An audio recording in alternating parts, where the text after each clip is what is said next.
2 दशक बाद जब मंच पर राज ठाकरे और उद्धव ठाकरे दोनों एक साथ नजर आए तो सबकी निगाहें इसी बात पर थी कि आखिर क्या कुछ कहते हैं दोनों। और शुरुआत अपने भाषण की जब राज ठाकरे ने की तो उन्होंने दो टूक इस बात को वहां मौजूद अपने सभी कार्यकर्ताओं को स्पष्ट कर दिया कि आगे की राजनीति महाराष्ट्र की किस दिशा में बढ़ती हुई नजर आएगी। जिस मराठी अस्मिता की बात बार बार करते हुए राज ठाकरे अब तक नजर आए हैं, जो बीते कुछ चुनावों में उस तरीके से सफल नहीं हो पाया है, अब उसका एक उग्र स्टैंड जो है वो देखने को मिल सकता है। इसकी संभावना राज ठाकरे के भाषण के बाद पूर्ण रूप से नजर आती है। वहीं दूसरी तरफ जब उद्धव ठाकरे मंच पर संबोधित करने आए तो उनके निशाने पर सबसे ज्यादा अगर कोई एक व्यक्ति नजर आया अदिति तो वो थे देवेंद्र फडणवीस। जिस तरीके से देवेंद्र फडणवीस को उन्होंने निशाने पर लिया और जिस तरीके से भाषाई विवाद को लेकर अपनी बात को उद्धव ठाकरे रखते हुए नजर आए, इससे यह तो बहुत स्पष्ट रूप से अब नजर आता है कि अब महाराष्ट्र की राजनीति और खास करके उस लिहाज से जब बीएमसी चुनाव अब दहलीज पर हैं, ये जो पूरा भाषाई विवाद है ये दोनों भाइयों के साथ आने के बाद और गर्माता हुआ नजर आएगा। ऐसे में देखना अहम होगा कि आखिर जो सरकार है वो अब क्या कुछ कहती है। और ये तस्वीर भी बहुत महत्वपूर्ण है यहाँ पर चंदन, क्योंकि हम देख सकते हैं कि यहाँ पर एनसीपी के दोनों नेता साथ नजर आ रहे हैं। जितेंद्र आव्हाड साथ में, सुप्रिया सुले भी मंच पर दोनों भाइयों के साथ नजर आ रहे हैं। तो जो बात महाविकास आघाड़ी को लेकर कही जा रही थी, एक तरह से ये संदेश देने की कोशिश भी ये कर रहे हैं कि सिर्फ ये दोनों भाई साथ नहीं है, महाविकास आघाड़ी के कुछ दल भी यहाँ पर साथ आएंगे। लेकिन जब चुनाव होंगे तब क्या ये साथ मिलकर चुनाव लड़ेंगे, ये बहुत महत्वपूर्ण होगा। तो सबसे पहले आपको सुनवा रहे हैं राज ठाकरे ने क्या कुछ कहा है। कोणाची माय व्हॅली आहे तरी महाराष्ट्राला हात घालून दाखवावं, मुंबईला हात घालून दाखवावं।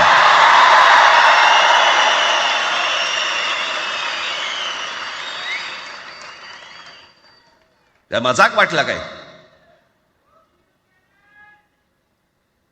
आम्ही शांत आहोत याचा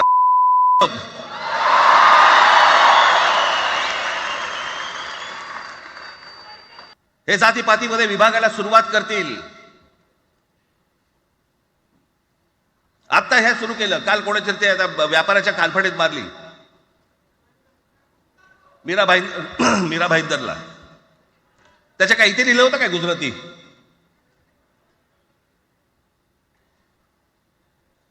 पण एवढंही आपल्याकडे काही जे चॅनल मध्ये मराठी नाही इतर चॅनल मध्ये हिंदी आणि याच्यात गुजराती माणसाला मारला। कुठच्या गुजराती माणसाला मारला?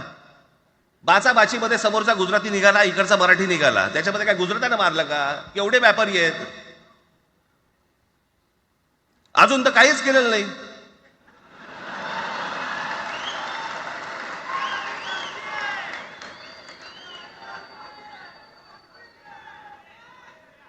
अर्थात त्यांना मराठी आली पाहिजे याच्याबद्दल वाद नाही। विनाकारण उठसूट काय मारामारी करायची गरज नाही आणि मारायची गरज नाही। पण जर जास्ती नाटकं केली तर कानाखाली आवाज काढलाच पाहिजे तुम्ही। पण चूक त्यांची असली पाहिजे। आणि एका गोष्टीचं लक्षात ठेवा, अशी कधी गोष्ट कराल त्याचे व्हिडिओ काढू नका। याला मुख्यमंत्री पदासाठी दोन्ही जणांनी सांगितलं की करायचं म्हणून।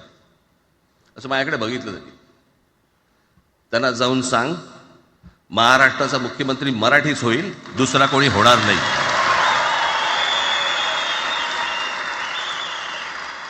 मराठी या एका विषयासाठी मला तिकडे कळलं की या माणसाने सत्तेवर लाथ मारली। हे संस्कार ज्या पोरावरती झाले असतील तो मराठीसाठी तडजोड करेल काय? बाकी सगळ्या युत्या आघाड्या सगळ्या कुठच्याही गोष्टी होत राहतील, महाराष्ट्र मराठी माणूस मराठी भाषा याच्यावर तडजोड होणार नाही, कोणत्याही परिस्थितीत होणार नाही। ही मराठीसाठीची एकजूट ही कायम राहावी आणि महाराष्ट्रामध्ये सन्माननीय माननीय बाळासाहेबांचं जे स्वप्न होतं ते पुन्हा साकारावं अशी एक आशा अपेक्षा आणि इच्छा व्यक्त करतो आणि आपल्या सर्वांची मी रजा घेतो। राज ठाकरे को आपने सुना किस तरीके से कहते नजर आए कि जो काम बाला साहेब ठाकरे नहीं कर पाए वो देवेंद्र फडणवीस ने कर दिखाया, और आज उनकी वजह से हम साथ में, मेरे साथ इस वक्त जितेंद्र दीक्षित जुड़ रहे हैं। जितेंद्र, आप काफी लंबे समय से महाराष्ट्र की राजनीति को कवर कर रहे हैं। इन दोनों भाइयों के भाषण को सुनने के बाद किस तरीके से महाराष्ट्र की राजनीति की दिशा जो है वो आगे बढ़ती हुई आप देख रहे हैं? देखिए, ये एक ऐतिहासिक मौका था कि 20 साल बाद राज और उद्धव ठाकरे एक साथ एक मंच पर आए और उन्होंने साथ में भाषण दिया। ये तो एक बड़ी बात थी, लेकिन इससे जो मैसेजिंग गई है महाराष्ट्र के सियासी पटल पर वो ये है कि आने वाले वक्त में जब बीएमसी चुनाव होने जा रहे हैं तो उसको लेकर इनके बीच में किसी तरह का कोई गठबंधन हो सकता है, इसकी संभावना अब बहुत बढ़ गई है। क्योंकि इस आयोजन से पहले भी बीते करीब 1.5-2 महीने से ये चर्चा शुरू हो गई थी कि राज ठाकरे और उद्धव ठाकरे अपनी पुरानी कटुता भुलाकर साथ आ सकते हैं, और आज उस चर्चा का एक तरह से चरमोत्कर्ष था जब ये दोनों लोग एक साथ एक मंच पर आए। ये गले मिलते हुए दिखाई दिए, एक दूसरे की तारीफ करते हुए दिखाई दिए, एक दूसरे के प्रति आदर प्रकट करते हुए दिखाई दिए। दूसरी बात ये कि अब इन्होंने एक चीज़ अपनी ओर से स्पष्ट कर दी है कि मुंबई महानगर पालिका के जो चुनाव होंगे उसके लिए इन दोनों पार्टियों का मुद्दा मराठी का मुद्दा होने वाला है। मराठी वोटों के लिए जो है ये दोनों पार्टियां हासिल करने के लिए चुनाव लड़ेंगी। अब ये गठबंधन करके लड़ेंगी या अलग अलग लड़ेंगी, ये अब आगे चलकर ही पता चल पाएगा कि इस मौके को ये लोग कितना आगे बढ़ाते हैं। ये जो साथ में आए हैं उसको कितना आगे बढ़ाते हैं। यहाँ पर मैं अपने ऑब्जर्वेशंस भी बता देता हूँ कि उद्धव ठाकरे साथ में आने को लेकर ज़्यादा उत्सुक नजर आ रहे थे। उनके भाषण से भी ये बात प्रतीत हो रही थी। राज ठाकरे अभी भी बहुत ही इस साथ में आने को लेकर अपने आप को संतुलित रखे हुए थे, लेकिन उद्धव ठाकरे काफ़ी उत्सुक नजर आ रहे हैं कि वो राज के साथ अब इस मौके को आगे बढ़ाएं, इस साथ को और आगे बढ़ाएं, इस तरह की बात थी। दोनों के भाषणों को अगर देखें तो राज ठाकरे अपनी आक्रामक शैली में भाषण दे रहे थे जैसा हमेशा देते, और उन्होंने एक तरह से छूट दे दी अपने कार्यकर्ताओं को कि जैसी पिटाई उन्होंने अभी मीरा रोड भाईंदर में की थी आगे भी कीजिए, लेकिन उसका वीडियो मत बनाइए। तो इसका मतलब यह है कि मराठी के मुद्दे को लेकर आगे भी इस तरह की वारदातें हो सकती हैं। अगर उद्धव ठाकरे के भाषण के निचोड़ को देखें तो इस मौके के बहाने, मराठी के बहाने, उन्होंने बीजेपी और खास करके देवेंद्र फडणवीस और प्रधानमंत्री नरेंद्र मोदी को भी जो है अपने निशाने पर ले लिया, और उनके भाषण का ज़्यादातर अंश आप देखेंगे कि मोदी, बीजेपी और देवेंद्र फडणवीस इनको टारगेट करने के लिए था, जबकि राज ठाकरे का भाषण जो है पूरी तरह से मराठी के मुद्दे को लेकर था। जितेंद्र, यहाँ पर अगर हम राजनीतिक स्थिति की बात करें, महाराष्ट्र की जमीनी हकीकत की बात करें तो राज ठाकरे की स्थिति ज्यादा खराब है, उनके पास खोने के लिए कुछ नहीं है। लेकिन जो बात आपने कही वही बात यहाँ पर लगी कि उद्धव ठाकरे ज्यादा उत्सुक नजर आ रहे थे। ऐसे में दोनों अगर चुनाव में साथ आते तो भले ही मराठी वोटर खींच ले, लेकिन क्या जमीन मजबूत हो पाएगी राज ठाकरे की, ये बड़ा सवाल रहेगा। देखिए, बिल्कुल, अगर राज ठाकरे की राजनीति को बड़े संक्षेप में मैं आपको बता देता हूं। 2005 में राज ठाकरे शिवसेना से अलग हुए, 2006 में उन्होंने अपनी अलग पार्टी बनाई, महाराष्ट्र नवनिर्माण सेना।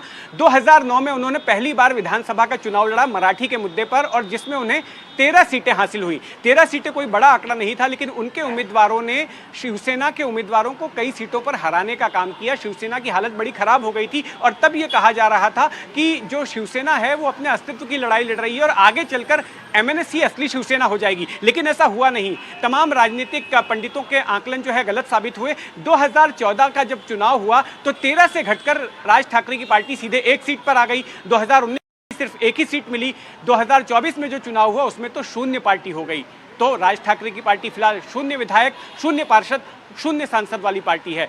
ऐसे में अब अपने आप को राजनीति में बरकरार रखने के लिए, अपने सियासी अस्तित्व को बनाए रखने के लिए राज ठाकरे के लिए एक तो बड़ा मुद्दा जरूरी था, और साथ में किसी के साथ की भी जरूरत थी, और लगता है कि शायद ये साथ उद्धव ठाकरे का हो सकता है, क्योंकि उद्धव ठाकरे की अपनी हालत भी काफी पतली है इस वक्त सियासी तौर पर। बिल्कुल, मेरे साथ इस वक्त हमारे साथ जयंत मैकर भी जुड़ रहे हैं जो कि पॉलिटिकल एनालिस्ट है। जयंत साहब, आप किस तरीके से दोनों के भाषणों को देख रहे हैं, और जिसका जिक्र यहां पर जितेंद्र ने भी किया कि एक उत्सुकता जो है वो उद्धव ठाकरे की ज्यादा नजर आती है, लेकिन जो वर्तमान हालात हैं, जो वर्तमान परिस्थिति है महाराष्ट्र की राजनीति की, उसमें क्या ये समय की मांग है कि दोनों एक दूसरे के साथ आ जाए तभी ये सरवाइव कर पाएंगे, और इसको दोनों जो है वो बखूबी समझ चुके हैं और इसीलिए आज ये बड़ा कार्यक्रम जो है वो किया गया? दोनों की खुद की जरूरत है, राजकीय जरूरत दोनों की खुद की है कि दोनों साथ में आए, और वो उनको समझा, उनको एक प्रकार की अपॉर्चुनिटी को जो नाम इन्होंने लिया कि जो बाला साहब नहीं कर पाए वो देवेंद्र फडणवीस ने, फिर उद्धव ठाकरे ने वही का अनाजी पंत जो कहा। तो ये फैक्ट है कि हिंदी के मुद्दे के ऊपर, हिंदी फर्स्ट स्टैंडर्ड से लेके कंपलसरी करने के मुद्दे के ऊपर ये दोनों इकट्ठे आ गए।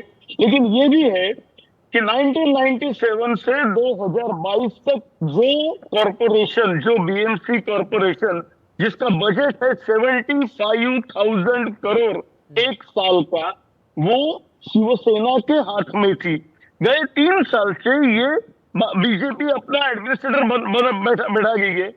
अब एक डर है जो उद्धव ठाकरे के दिल में भी है कि क्या भाजपा इतनी स्ट्रांग हो चुकी है, केंद्र में भी है, स्टेट में भी है, अपने हाथ से 25 साल जो अपने हाथ में दी वो बीएमसी जा सकती है।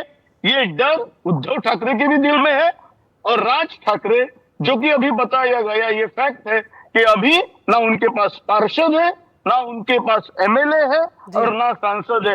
इस प्रकार से इन दोनों भाइयों का अपने पॉलिटिकल सर्वाइवल के लिए वो साथ में आ गए और साथ में उनको एक अपॉर्चुनिटी मिली जो देवेंद्र फडणवीस के एक हिंदी इंपोजिशन की एक पॉलिटिकल ब्लंडर कहेंगे उसकी वजह से मिली, क्योंकि फर्स्ट स्टैंडर्ड से थर्ड लैंग्वेज ये किसी भी स्टेट में नहीं जैन होता। सर, लेकिन यहाँ पर आपका ऑब्जर्वेशन क्या कहता है? मराठीवाद का ये जो मुद्दा है, मराठी अस्मिता का ये जो मुद्दा है, क्या ये ठाकरे बंधुओं के लिए राजनीति की नई राह बना पाएगा? इस वक्त क्या हालात है महाराष्ट्र में राजनीतिक तौर पर इस मुद्दे को लेकर? देखिए, एक बात तो सही है, जिस प्रकार से हमने देखा कम्युनिस्ट नेता या बिल्कुल राष्ट्रवादी की सुप्रिया भी, सुळे भी अगर वहां आ गई है, तो एक प्रकार से कांग्रेस का भी मराठी को जिस प्रकार से ये थर्ड लैंग्वेज करके फर्स्ट स्टैंडर्ड से हिंदी इंपोज करने का है, तो केवल बीजेपी की 3 पार्टियां छोड़ के बाकी सब फेवर में है। इवन अजित पवार ने भी कहा था।